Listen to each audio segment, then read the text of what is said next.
Welcome to the Slop Farm. Enjoy the video. In this video, I will show how to open Audi Q7 key fob.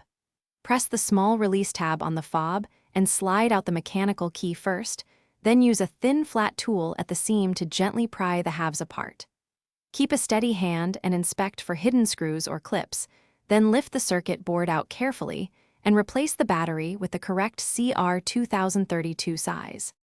Begin by locating and removing the mechanical key from the Audi Q7 fob, then position the fob with the seam toward you.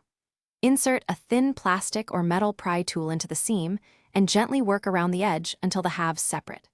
Once open, note the orientation of the circuit board and battery before lifting anything out. Replace the battery with a CR2032 and reassemble by snapping the halves back together securely. If you hit resistance, pause and look for concealed screws beneath the badge or rubber pad before continuing. Prefer a plastic pry tool to reduce the chance of shorting the circuit or scratching the plastic. After battery replacement and reassembly, test the remote functions and the mechanical key to confirm everything works. If the fob still fails, reseat the circuit board and battery contacts and try again, or consult a locksmith for advanced issues. Thanks for watching. Consider subscribing if we helped you today.